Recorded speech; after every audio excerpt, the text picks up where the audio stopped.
Welcome to the Scale the Chaos podcast, where we talk all things contributing to your organization's chaos and dysfunction. I'm Rhonda Lee, founder and owner of Scale the Chaos. Thank Yep. you for joining us today on part two of my discussion with Maureen Zappala on imposter syndrome. Welcome, Maureen. I'm so excited to have you here today. Oh, me too, Rhonda. I'm so just overjoyed and delighted. So, yeah, this is gonna be fun. Maybe you go over this more in your new book, but is there a responsibility on leadership, on managers to identify imposter syndrome in people on their teams? I Or don't is know. it solely an individual thing? I don't know if I would call it a responsibility. Okay. I would definitely call it an opportunity Okay. to really take a second look at your tribe. What Okay. is it that, for example, there's Susie, she never says no to any request. Mm-hmm. You want a go-to person to get stuff done, give it to Susie. Mm-hmm. Let's take a look at that. Is she just afraid to say no? Is she trying to feed some kind of internal hole in her Yeah. soul that says the busier Yeah. I am, the better I feel? Yes. Uh, so what do you do with that? Yeah. You don't come right out and ask her saying, "Is your soul empty?" It just sounds Right. rude. I've definitely worked in environments where the people who perform, the people who just never said no or whatever, they were almost seen as a commodity rather than an actual person. And they didn't care why the person was so productive, Yeah, why the person performed so well. All they cared about was that they did, yeah, right? Because that person, in a way, was expendable. As soon as they burned out, they would just find somebody new. And I do think that there is somewhat of a change in our mindset, hopefully globally, is no, our employees are actually people and they have struggles and they're not perfect. And maybe certain behaviors are symptoms of some struggles and some yeah, challenges. yeah. But, in today's corporate environment, companies are looking for the edge. They're looking for the competitive edge over their, Competitors. people Yeah. that they're competing with, their clients. They want to do everything to excellence. And all I'm saying is that just take a closer second look at the Hmm. behavior patterns of your tribe. That person that is over preparing Yeah. or procrastinating or being messy or not being I call it the superhero. Yeah, sure, Uh-huh. I could do it. Give it to Yep. me. Yeah. The people, even the people who almost overthink things and Hmm. say, I there's a reason why I don't think that project is going to work. And I know it sounds crazy, but it could very well happen. So therefore we shouldn't do it at all. Those are the fear of failure people. And then the fear of Yes. success people are like, oh, I think I could do it once, but not twice. So I won't do Yeah. it again. Once you understand some of those symptoms and Hmm. make an incremental nudge, I'd say in my keynote, success is not built by quantum leaps. It's built by small nudges, one after another. So make nudges of improvement in an individual on your team, Hmm. and all of a sudden your team is incrementally better. Yes, absolutely. How's that not a win? Yeah, we need to start recognizing those small incremental Yeah. improvements as wins. I think there's a lot of people, and I shouldn't say I think because I believe that when people say I think, it's somewhat of an imposter syndrome showing up. And I try to tell people, you don't think, you speak with Mm-hmm. confidence. But anyways, No, that's a great point. I'm very sensitive to language like that as yeah. well. Like when I hear somebody say, I'm not sure if this is a good idea, but, or I hope you don't mind me asking, but Hmm. just say it. As a matter of fact, when I edit my podcast, if my guest says I think a lot, I will actually edit it out because they're Uh-huh. supposed to be the expert. It really undermines our message. Let's talk about some specific strategies that individuals can use to combat imposter syndrome once they recognize it in themselves. Yeah, I teach 5 strategies. The Okay. first strategy is to understand what the symptoms are. Huh? And we've already talked about a few of them. My second Yes. strategy then is to use a very systematic 3-step process to change your thinking. It's based on cognitive behavior therapy. Okay. I'm not a psychologist, but Yeah. I use psychological principles and they work. Okay. It's about capturing a thought, challenging that thought, and then counteracting that thought. I call Okay. it the Tri-C method. We are so disciplined and Hmm. regimented in so many areas of our lives. except our thoughts. Yes. Get a thought in our head and we just go with it. We just, in Hmm.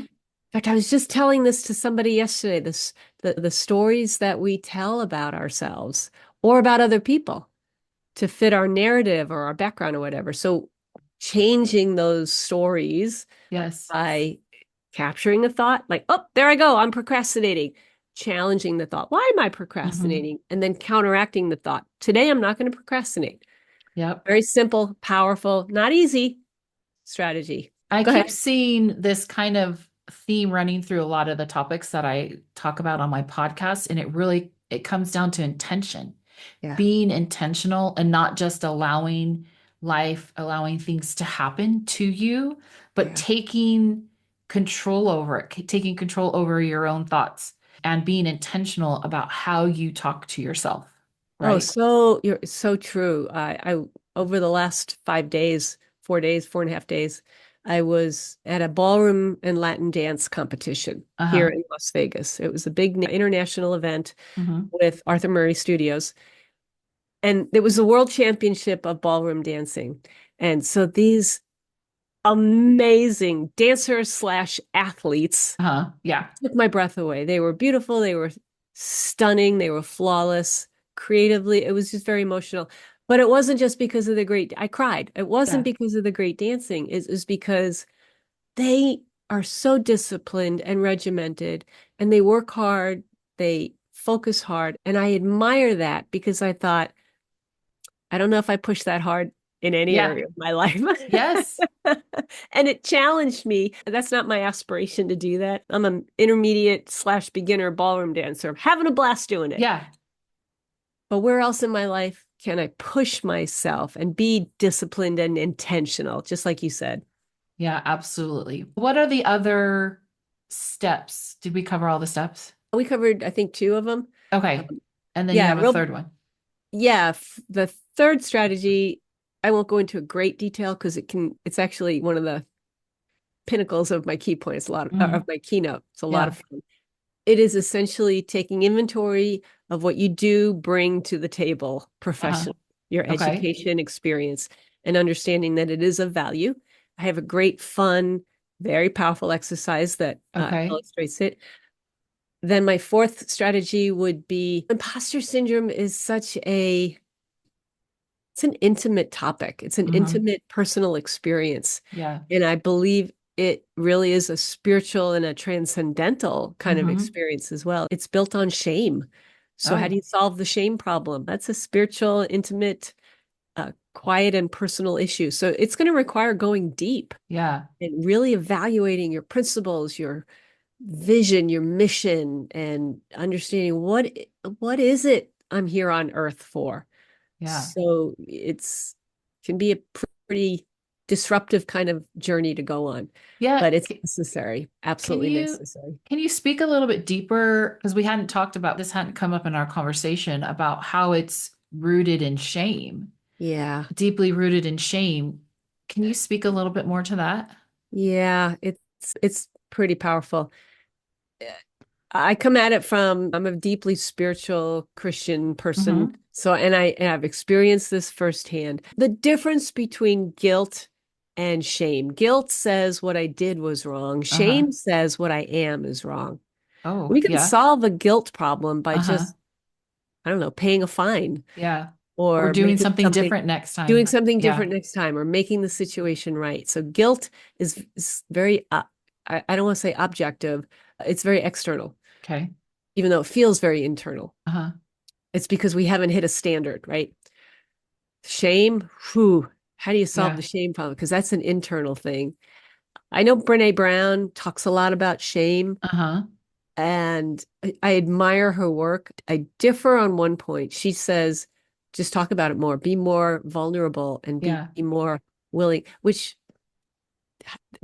that sounds easy, but that's hard Yeah. because that requires a level of vulnerability is held captive by shame. You just don't Yes. be vulnerable because you got shame holding you back. And I Yes. really believe it's a spiritual experience. You need to know to your core what you are made for, what you are destined for, Hmm. what you are capable of.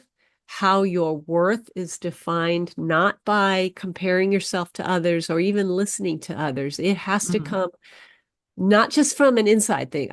It has to come from outside, but not outside people.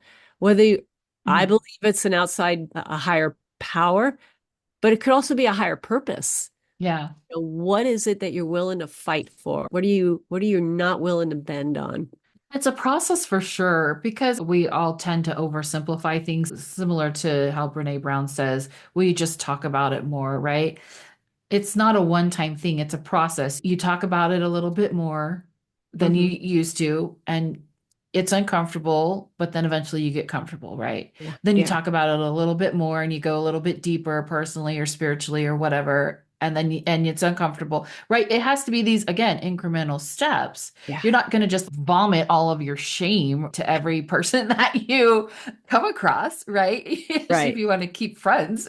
But yeah, so I think, yeah, a lot of times we just ourselves to death. You just go do this, you Yeah. just do that, right? But it's not as simple as just doing it. It's you Right. have to a little bit at a time practice until it becomes second nature. You Yes. create that mental or muscle memory, right? And then you'd go a little bit further. That's the same concept we do getting stronger with anything, right? Absolutely. Absolutely. The solution to getting over imposter syndrome is built on these little uncomfortable Yeah. steps. Moments. Yeah. Yeah, absolutely. For sure. Yeah, and if you go too far, if you try to do too much at one time, you're going to give up because it's just too hard. But if you do Hmm. those just a little bit at a time. Yes. So if you were to speak to leaders, what's the one thing that you wish they understood about imposter syndrome in the workplace? The one thing, let's see, probably simply that it is more pervasive than you think, Okay. causing you more damage than, Mhm. but it's easier to solve than you would think. Then you would think. And that's a relief, right? It is. To that it's easier to solve. And if I could add on Yes. to that, it would be you don't need to solve their imposter syndrome problem. Okay. You can that they have it. Uh-huh.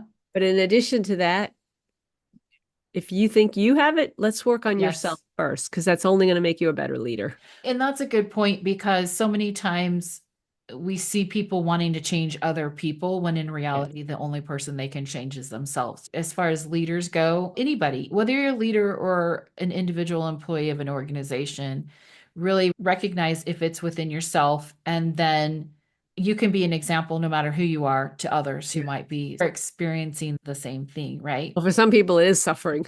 Yeah, yeah, it But you're is. right, absolutely. Modeling the right thoughts, the right thought Uh-huh. processes, even the right behaviors to your tribe Yeah, will certainly close the gap for them to make them think, oh, look, he's okay asking for help yeah, instead of feeling like they yeah. can't delegate. I think I'm going to try that.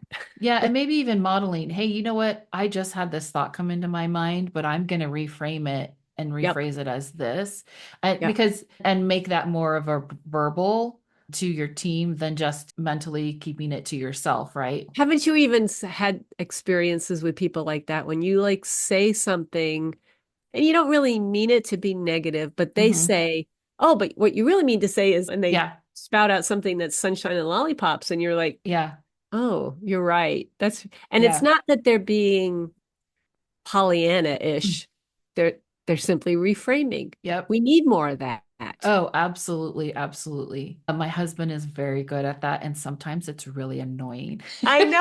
I don't know that about your husband. I know your No, but husband. yeah, I yeah. think he's delightful and wonderful, but I totally understand that reaction of, oh, there he goes again. Yeah, but having said that, though, it's one of the things that I love the most about him also is Seriously. Yeah. that he can do that. It's a superpower, if you will, of Yeah. his that he always sees the bright side. He always sees the positive side.